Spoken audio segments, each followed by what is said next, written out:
Vous avez entendu ce qu'il vient de dire? Il prétend que ce livre est la nouvelle parole de Dieu.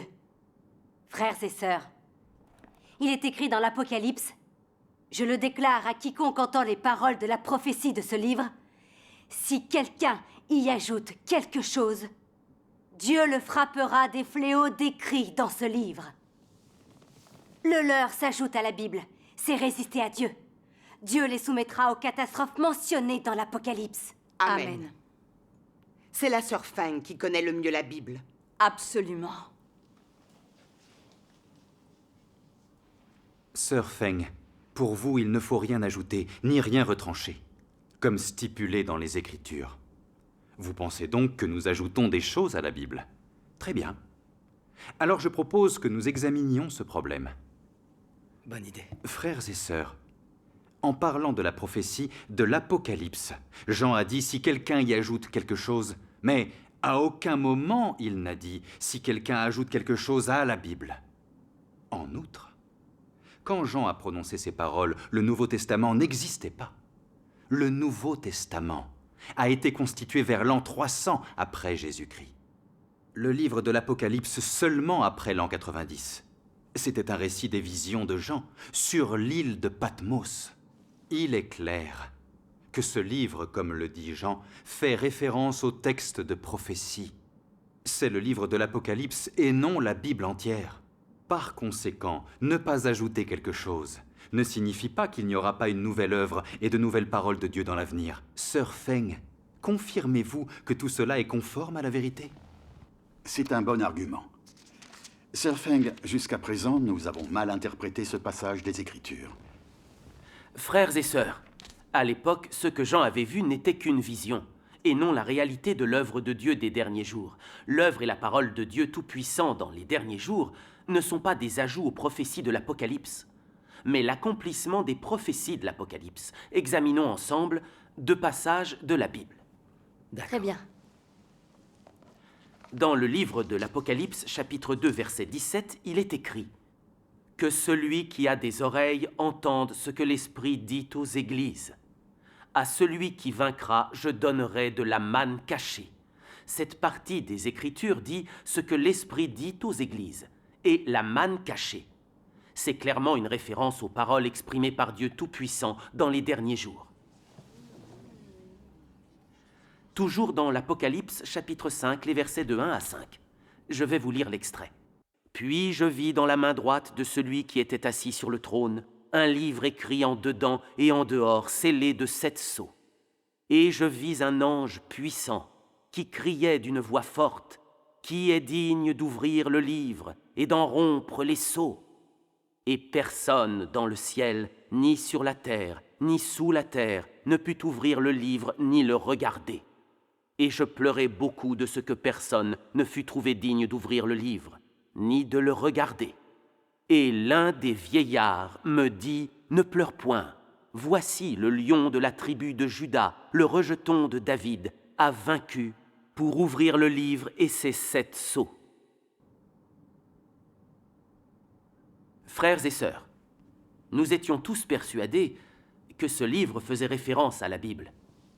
Mais cette partie des Écritures explique que ce livre n'a été contemplé par personne. Donc ce livre n'est pas une référence à la Bible.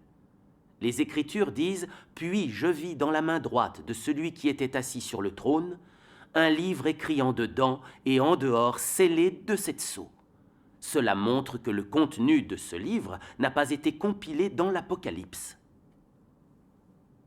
Ce verset nous explique que seul le Christ des derniers jours est digne d'ouvrir ce livre et de défaire les 7 sceaux.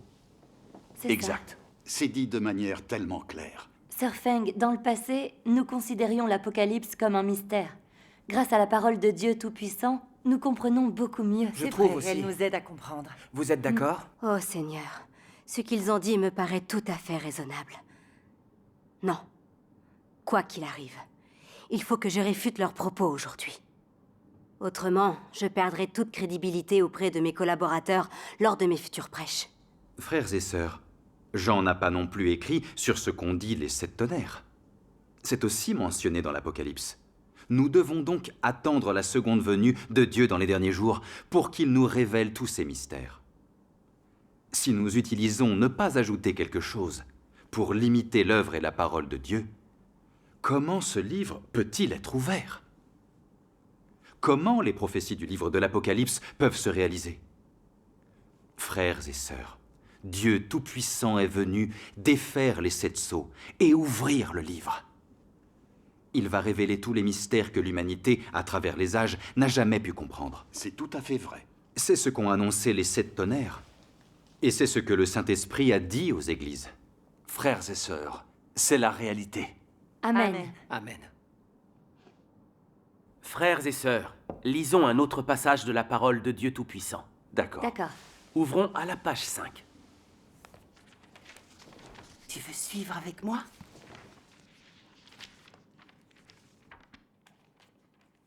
Dieu Tout-Puissant dit « Lorsque tu auras fini de lire ce livre, lorsque tu auras vécu chaque étape de l'œuvre de Dieu incarnée à l'ère du règne, tu auras l'impression que les espoirs de nombreuses années ont finalement été réalisés. Tu auras le sentiment que ce n'est que maintenant que tu as vraiment vu Dieu face à face, que ce n'est que maintenant que tu as contemplé le visage de Dieu, que tu as entendu la déclaration personnelle de Dieu, apprécié la sagesse de l'œuvre de Dieu et senti à quel degré Dieu est réel et tout-puissant. Tu sentiras que tu as gagné beaucoup de choses que les gens des temps anciens n'ont jamais vues ou possédées.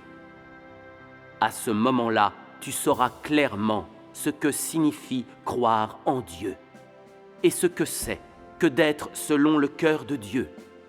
Bien sûr, si tu t'accroches aux visions du passé et rejettes ou nies la réalité de la seconde incarnation de Dieu, alors tu resteras les mains vides et tu n'acquerras rien. Et finalement, tu seras coupable de t'être opposé à Dieu.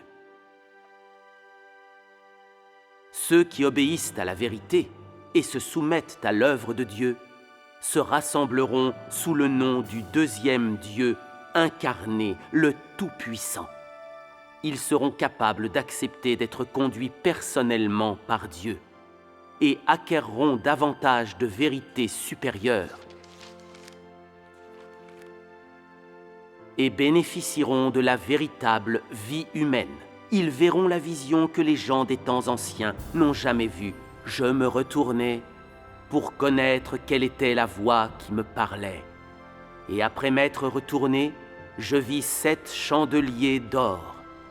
Et au milieu des 7 chandeliers, quelqu'un qui ressemblait à un fils d'homme vêtu d'une longue robe et ayant une ceinture d'or sur la poitrine. Sa tête et ses cheveux étaient blancs, comme de la laine blanche, comme de la neige.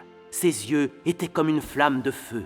Ses pieds étaient semblables à de l'airain ardent, comme s'il eût été embrasé dans une fournaise, et sa voix était comme le bruit de grandes eaux. Il avait dans sa main droite 7 étoiles. De sa bouche sortait une épée aiguë à 2 tranchants, et son visage était comme le soleil lorsqu'il brille dans sa force. Cette vision est l'expression de tout le tempérament de Dieu, et une telle expression de tout son tempérament est aussi l'expression de l'œuvre de Dieu quand il devient chair cette fois. C'est magnifique. Donc tout cela est bien la vérité. Exactement, oui. Remercions le Seigneur. Dans les torrents de châtiment et de jugement, le Fils de l'homme exprime son tempérament inhérent à travers les paroles, permettant à tous ceux qui acceptent son châtiment et son jugement de voir le vrai visage du Fils de l'homme, un visage qui est une représentation fidèle du visage du Fils de l'homme tel que vu par Jean.